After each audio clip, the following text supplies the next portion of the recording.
Olá!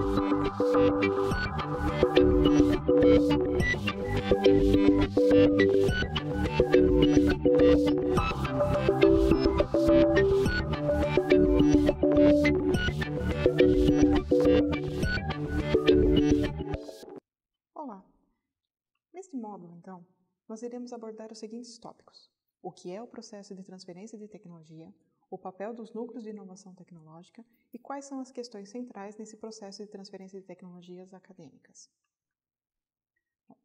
O processo de transferência de tecnologia, como o próprio nome diz, ele é um processo, então são diversas etapas sequenciais. A primeira etapa é gerada dentro dos próprios laboratórios que existem. Então, pesquisas geram novas tecnologias. Pesquisa básica, pesquisa aplicada e um desenvolvimento experimental, que acabam gerando resultados possíveis de gerarem um desenvolvimento tecnológico. Esse conhecimento é um conhecimento aplicado para a geração de novos produtos e novos processos, e eles é interessante que sejam então transferidos para a iniciativa privada de modo que possam se apropriar e realmente transformar em novos bens e produtos que vão estar disponíveis para cada um de nós. A próxima etapa que existe dentro do processo de transferência de tecnologia é a adaptação tecnológica, que é como essa tecnologia realmente vai se comportar na vida real, no mundo real. Sabe-se que existem grandes diferenças entre as situações de bancada, as situações controladas de um experimento e como essa tecnologia pode realmente se comportar na hora que se for submetida aos testes que são necessários para a inserção de um novo produto no mercado. Aí, então, tem-se, após essa adaptação tecnológica, tem-se a transferência da tecnologia e é realmente, então, é o fluxo do conhecimento de dentro da universidade para fora dos seus muros de uma forma estruturada, de forma que ela possa ser utilizada para a geração de novos bens e novos produtos. E, então, finalmente existe, então, essa adoção dessa tecnologia fora da universidade e a difusão dela para toda a sociedade e de outras formas, acaba gerando também novos conhecimentos. O processo de transferência de tecnologia ele existe há mais de 100 anos e ele vem sendo estruturado desde então, principalmente nos Estados Unidos, que é o país que mais soube trabalhar dentro desse processo. Inicialmente, o próprio presidente George Washington entendeu a importância da transferência de tecnologias, ou seja, a transferência do saber, o fluxo do conhecimento, de forma que já foi possível o licenciamento de uma tecnologia de moinho, isso ainda no século XIX. É a patente de número 3 nos Estados Unidos. O Massachusetts Institute of Technology, o MIT, ele já começou nos primórdios, no final do século XIX também, fazendo as primeiras transferências tecnológicas, ainda de uma forma incipiente, mas já tinha, então, essa semente do que é hoje a transferência de tecnologia realizada por aquela instituição. Existem, então, três grandes categorias de pesquisa e desenvolvimento que podem ser transferidas. Pesquisa básica, a pesquisa aplicada e o desenvolvimento comercial. E cada uma delas esse conhecimento que é gerado em cada uma delas pode ser transferido em diferentes estágios. Então, dentro de estágios de uma pesquisa básica que pode ser utilizada, foi a decodificação do genoma humano. Foi gerado conhecimento e ele pode ser difundido para a sociedade de uma forma de permitir esse fluxo. Uma pesquisa aplicada, baseada na decodificação do genoma humano, foi a identificação de enzimas que podem ser utilizadas em processos industriais. E o desenvolvimento comercial é o desenvolvimento e comercialização de medicamentos que se utilizam, por exemplo, dessas enzimas. Então, são países que se utilizam dessa transferência de conhecimento tecnológico, desse fluxo de conhecimento, de quem os gera, que no caso podem ser as universidades, para a iniciativa privada, que vão se utilizar desse conhecimento para gerar novos produtos e novos processos, auxiliando o desenvolvimento econômico do país, auxiliando a redução da pobreza e acabam criando mais empregos de melhor nível, por causa que são desenvolvidos empregos com tecnologia. Qual é o papel das instituições de ciência e tecnologia, das ICTs? Então, o papel básico das ICTs é a geração de conhecimento e a formação de recursos humanos. Essa geração de conhecimentos, é interessante que ela seja difundida para a sociedade, ou seja, seja transferido esse conhecimento. Para quê? Para gerar, então, se você tem um conhecimento de base tecnológico que é mais elaborado, você transfere para a sociedade, você consegue garantir maior competitividade para a indústria, você consegue melhorar as condições sociais das pessoas, gerando mais empregos e mais empregos de qualidade, porque são empregos que estão envolvidos numa indústria de base tecnológica e acaba gerando também o desenvolvimento econômico do país. Isso tudo é necessário, então, para que haja o envolvimento de, no mínimo, 3 entes da sociedade. A universidade, em contato com a iniciativa privada e o suporte do governo, tanto para a parte de financiamento quanto para o aporte de legislativo, para que, então, esses 3 entes se coordenem entre si, trabalhem conjuntamente de forma a gerar a inovação. Essa coordenação desses 3 entes, muitas vezes ela é chamada de DNA da inovação. Existem teóricos que falam que esse é o DNA da inovação e é uma tripla hélice, então. Ao invés do DNA ser uma dupla hélice, seria uma tripla hélice dos 3 entes. Governo, iniciativa privada e universidade trabalhando juntos para desenvolver inovação. Bom, e dentro das ICTs, qual é o papel dos núcleos de inovação tecnológica, dos NITs? Historicamente, os NITs eles foram criados a partir do Bayh-Dole Act, que é uma legislação norte-americana da década de 80. Então, de novo, foi a partir dos Estados Unidos que foi estruturado esse órgão existente dentro das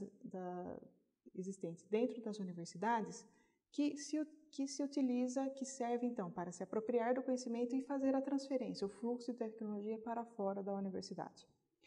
Então, a partir da década de 80, houve nos Estados Unidos a criação dos escritórios de propriedade intelectual e transferência de tecnologia, que são chamados de Technology Transfer Office ou Technology License Offices, e as grandes universidades do mundo, todas elas têm esse órgão internamente. Então, Harvard tem esse órgão, Stanford, Oxford, Cambridge e assim por diante.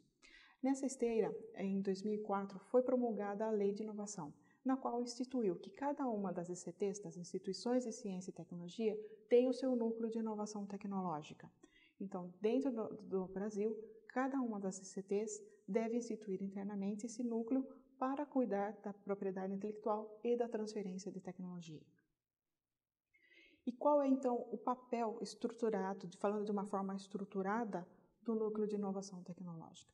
Bom, então, dentro da universidade, nós vemos que existe, então, a ciência básica ou ciência aplicada, que ela é gerada dentro dos laboratórios a partir de uma ideia. Bom, a partir dessa ideia, então, são realizadas, desenvolvida uma pesquisa, principalmente pesquisas de caráter aplicado, que vão ter 3 grandes outputs dessa pesquisa, que são as publicações, os artigos científicos, os artigos apresentados em congresso, os protótipos que podem ser gerados e, finalmente, a propriedade intelectual, que pode ser gerada. A propriedade intelectual é gerada na forma de patentes ou na forma de programas de computador, cultivares e assim por diante.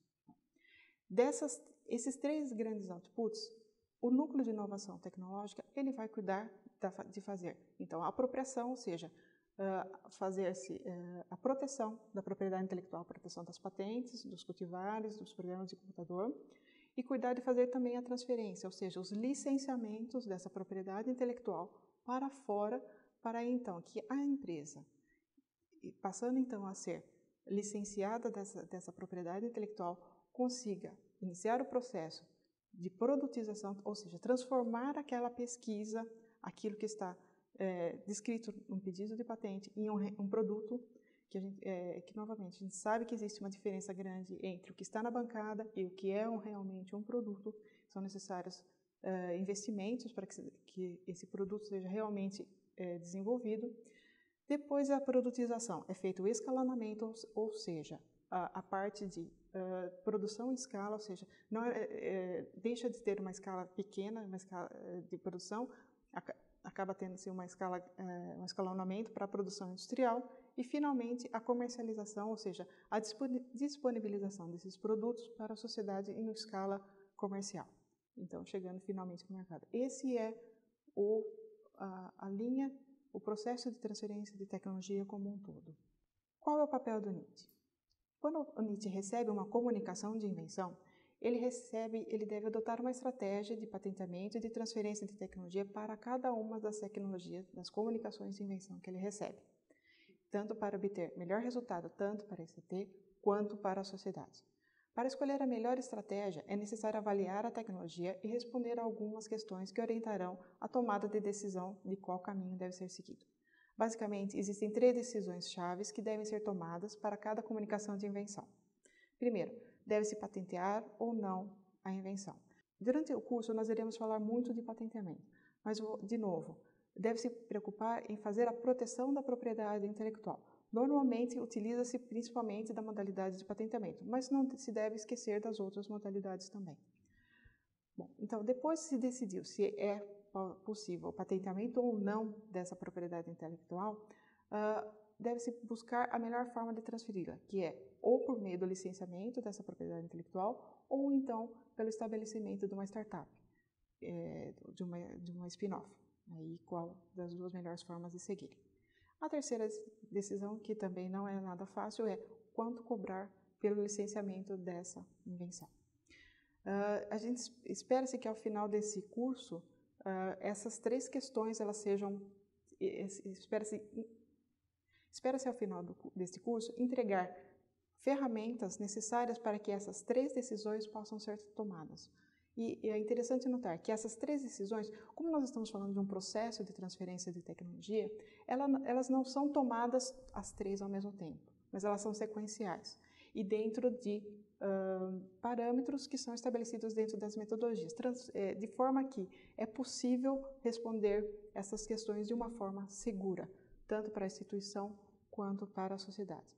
Algo que é importante verificarmos também é o seguinte: o objetivo da ICT, da universidade, nesse momento ela não deve ser maximizar o lucro, ou seja, cobrar o máximo possível pela transferência, pelo licenciamento de uma inovação, mas sim inserir-se nesse modelo de inovação tecnológica que existe, ou seja, de transferência para a iniciativa privada, para a geração de novos produtos e novos processos, de forma a contribuir para o desenvolvimento social do país. Ou seja, é uma forma estruturada da universidade fazer a transferência do conhecimento gerado para benefício social.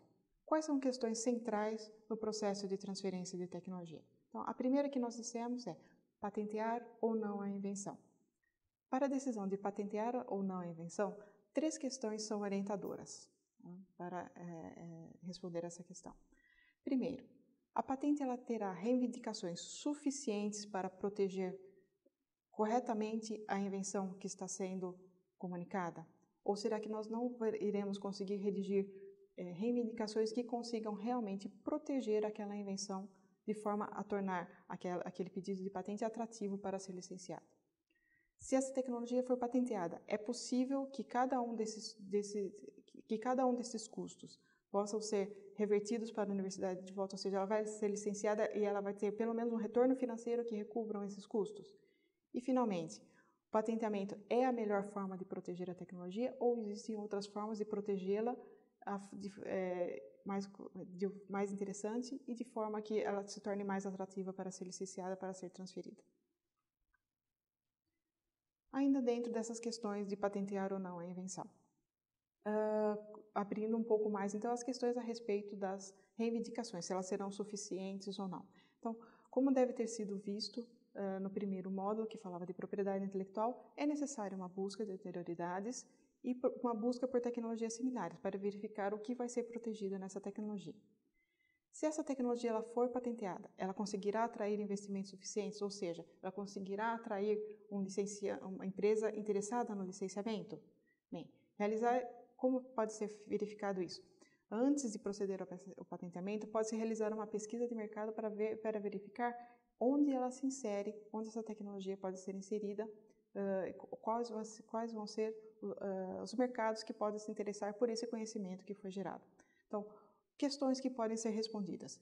Qual a necessidade que a tecnologia resolve? Qual a dimensão desse problema que essa tecnologia se propõe a resolver? Qual é o tamanho do mercado? É um mercado pequeno? É um mercado grande?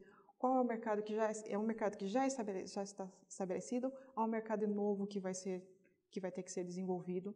Esse mercado ele já está em ascensão ou já estão em declínio, já é uma tecnologia que está sendo produzida para o mercado que já está declinando. E ainda dentro da terceira questão, o patenteamento é a melhor forma de protegê-la? Nesse caso, deve-se avaliar a responsabilidade social da tecnologia e se um segredo industrial não seria a melhor forma de protegê-la. Ou então ainda, pode-se imaginar tecnologias que é mais interessantes que sejam simplesmente deixadas em domínio público por causa que elas vão servir de base para outras. Tem-se sempre que considerar qual é a função social também da geração do conhecimento que foi gerado. Bom, se for ainda então uma tecnologia de interesse público, questões que podem ser consideradas. Quanto de investimento vai ser necessário para que essa tecnologia chegue a ficar pronta? Então, tecnologia que está em estágio laboratorial são necessários massivos investimentos ainda para que elas consigam chegar de uma forma de produto no mercado final. Então, se de repente uma tecnologia com elevado custo não vai conseguir então atrair investidores, ou seja, licenciantes aptos, dispostos a fazer os investimentos necessários. E ainda, mesmo uma tecnologia que esteja em domínio público, muitas vezes ela pode ser atrativa para uma empresa que deseje utilizá-la. Existem outras formas de fazer as interações universidade-empresa que possam permitir que essa tecnologia que está em domínio público seja utilizada, porque sempre vai ser necessário uma transferência do conhecimento que foi utilizado para o desenvolvimento da tecnologia, mesmo que aquele conhecimento já esteja de forma básica em domínio público. E ainda, algumas outras considerações que podem ser feitas a respeito da decisão de patentear ou não. Qual é o estágio de desenvolvimento da tecnologia? Ela está no estágio muito inicial, ela está embrionária, ou ela já está um pouco mais para frente? Já foi um pouco mais desenvolvida dentro da academia. O campo da atuação da tecnologia está mudando rapidamente? É uma tecnologia que vai ficar obsoleta muito rapidamente? Ou então, a tecnologia ela pode ser facilmente copiável? Se for uma tecnologia que acabe gerando uma patente que é dita muito fraca, ela pode não ser interessante também, por causa que ela pode ser facilmente copiável, facilmente contornável aquele conhecimento que está sendo protegível.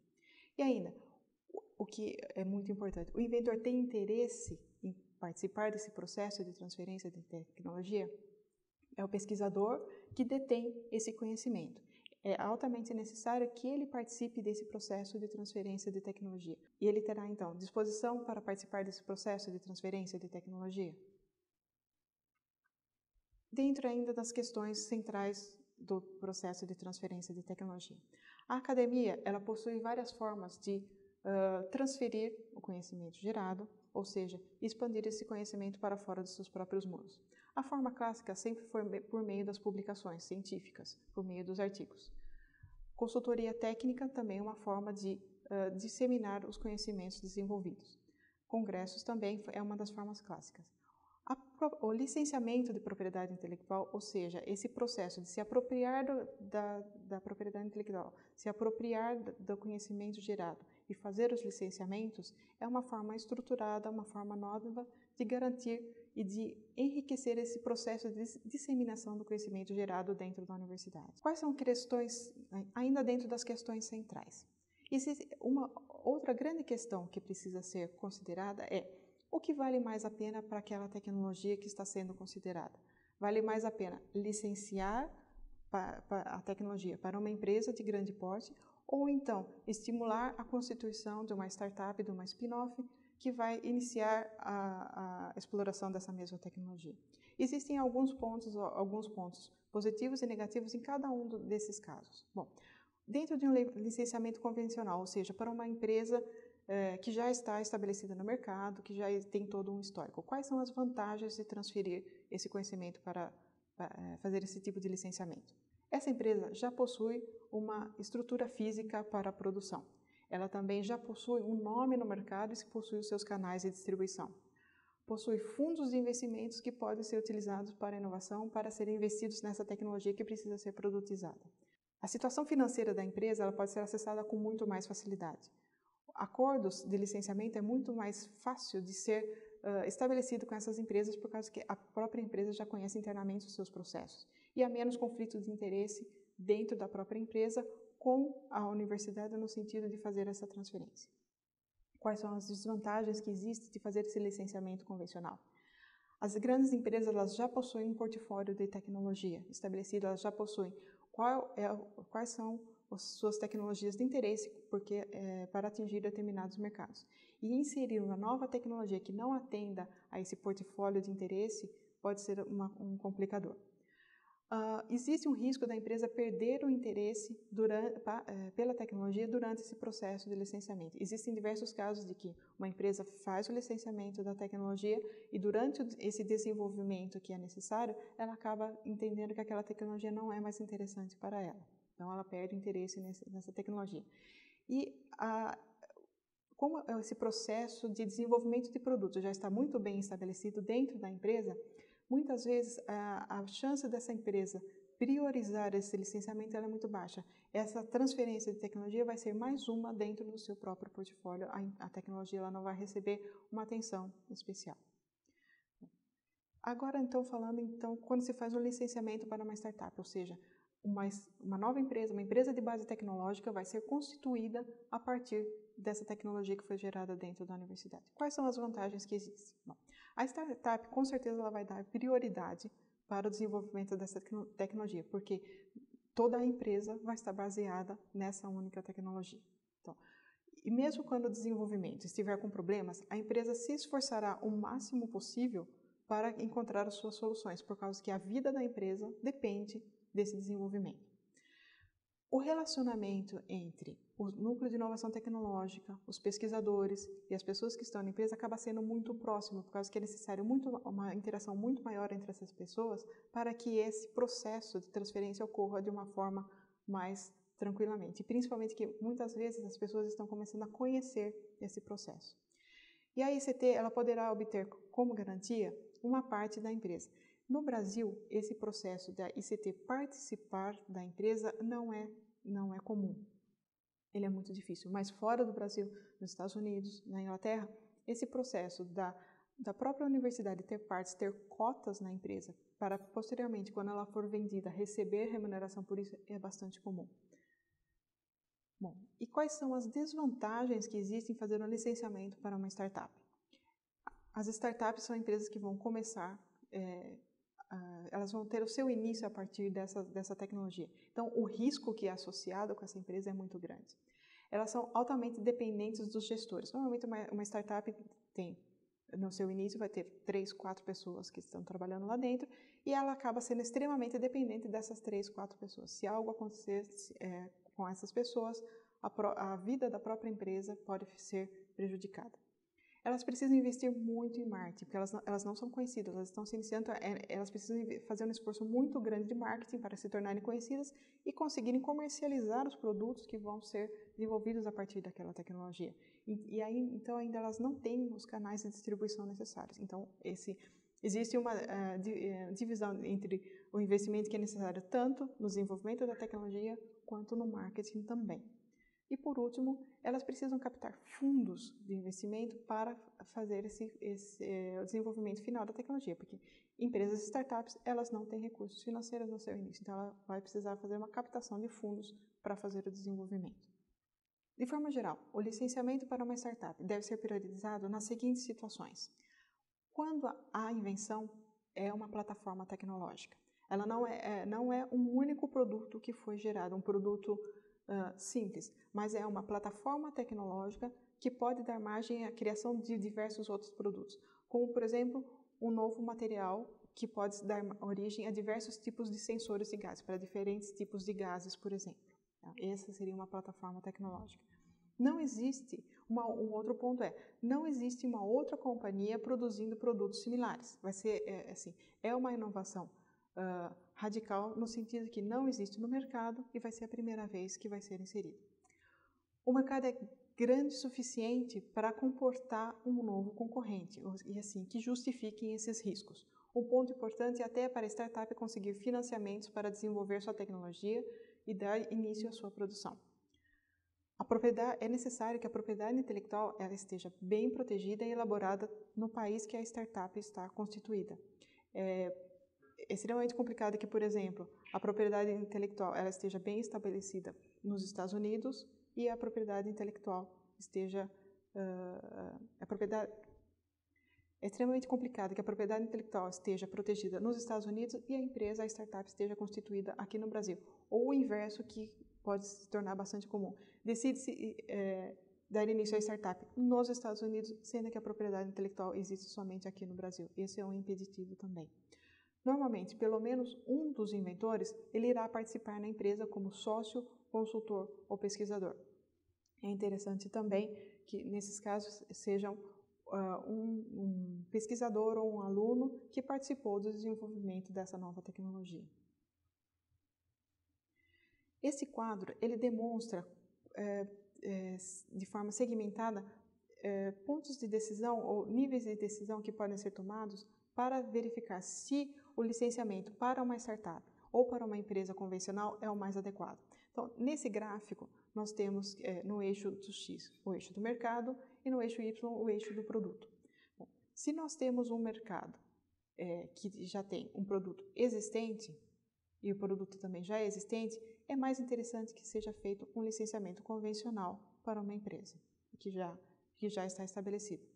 Por outro lado, se nós vamos ter um produto totalmente novo, um produto radical, que para a entrada num mercado totalmente novo, um mercado que não existe, que vai ter que ser constituído, é mais interessante que seja feito, então, o licenciamento para uma spin-off, seja feito a constituição de uma startup. E aí, então, dentro desse gráfico, nós enxergamos que existem as diversas variações possíveis para esses casos. E aí, o terceiro ponto, e não menos importante, o que cobrar por essa tecnologia? O que cobrar pelo licenciamento dessa tecnologia? Na transferência de uma tecnologia, é recomendado que os acordos de licenciamento, tanto para empresas já estabelecidas no mercado, quanto para uma startup, tenham os riscos de desenvolvimento compartilhados por meio de um plano de pagamento, onde alguns pagamentos serão realizados no início e outros posteriormente, de acordo com as vendas e do sucesso da tecnologia. Dentro de um contrato de licenciamento de tecnologia, quais são as principais taxas ou quais as principais formas de remuneração que existem dentro de um contrato de licenciamento? Então, a taxa de licenciamento, que a gente chama, seria a remuneração pelo licenciamento, que ela deve ser paga no início do contrato do licenciamento. Qual é a taxa de manutenção do licenciamento? Para que a empresa mantenha o licenciamento daquela tecnologia. Pode ser solicitado a ela que ela pague anualmente royalties mínimos por aquela tecnologia, para manter o licenciamento daquela tecnologia. Outra forma de remuneração que precisa ser solicitada nos contratos é o reembolso dos custos de propriedade intelectual que foram investidos naquela tecnologia. As taxas de milestone também podem ser cobradas. Se para o desenvolvimento de uma tecnologia o risco é muito elevado e vai ser necessário, então, que se coloque taxas de milestone também são uma outra forma de remuneração que pode ser inseridas dentro de um processo de dentro de um contrato de licenciamento. Isso porque, se a tecnologia ela envolve um risco muito grande e vai ser necessário um investimento bastante pesado financeiro para o seu desenvolvimento, é interessante então fazer um plano de desenvolvimento da tecnologia e conforme esse plano for sendo cumprido, é sendo pago uma taxa, um milestone, pelo licenciamento da tecnologia. Se porventura a tecnologia falhar em algum teste necessário, então não é pago mais o milestone e o contrato de licenciamento ele pode ser rescindido. E, finalmente, os royalties, que é a forma mais comum de remuneração pelo licenciamento, que é o principal do retorno que a ICT vai ter, que é dependente do sucesso da tecnologia. Tentar calcular o valor de uma nova tecnologia em estágio inicial do seu desenvolvimento, onde os principais inputs são os custos do desenvolvimento, custos de produção, tamanho do mercado e seu crescimento, é inviável, já que esses valores são desconhecidos e muito difíceis de serem razoavelmente estimados. Então, o que acontece? No processo de transferência de tecnologia acadêmica, muitos contratos eles vão falhar. Muitos vão dar certo, mas muitos vão falhar também. E isso é um processo natural que existe dentro dessa transferência de conhecimento, desse fluxo de conhecimento da academia para a iniciativa privada. E ainda considerando o que cobrar pela tecnologia. Deve-se buscar, os números que devem ser cobrados nas formas de remuneração, eles não são e não devem ser padronizados. Não existe assim uma forma de, as taxas de royalties são sempre as mesmas, as taxas de remuneração pela tecnologia são sempre as mesmas. Tudo é feito caso a caso, dentro de cada uma da área tecnológica, das condições de proteção que são estabelecidas. Alguns fatores que podem ser considerados. Qual é a importância da tecnologia no produto final? Se, por exemplo, nós estamos falando de um fármaco, de um novo fármaco, de uma nova molécula, ele é a base para a criação de um novo produto. Então, a importância dele é muito elevada. Mas se, por exemplo, nós estamos falando de uma nova tecnologia para ser inserida dentro de uma aeronave, de um avião, a importância dela é muito menor. Então, esse é um ponto a ser considerado. Qual é o estágio de desenvolvimento dessa tecnologia? Ela está em nível de bancada? Já existe algum protótipo? Qual é o estágio de desenvolvimento em que ela se encontra? Isso é uma forma de aferir qual é o valor dessa tecnologia também, é uma forma de verificar. Qual é o tipo de produto e o lucro típico que esse produto ou mercado gera? Por exemplo, uma tecnologia voltada para o mercado da biotecnologia, quanto gera? Um novo material que vai para a parte de sensores, qual é o mercado típico que existe? Se essa tecnologia será um carro-chefe para a empresa ou se será mais um produto da empresa, esse é um item que é bastante importante a ser considerado. E principalmente, se o licenciamento ele será exclusivo ou não. Se a empresa ela vai ter o direito de exploração exclusiva daquela tecnologia ou se aquela tecnologia merece ter uma estratégia de licenciamento revista de forma que os licenciamentos sejam realizados de forma não exclusiva. Né? E aí, cada caso é um caso, cada caso é um caso e deve ser considerado isoladamente. Existem tabelas de ROIs, existem exemplos que a gente pode tomar por base, mas deve-se sempre avaliar cada um dos casos individualmente.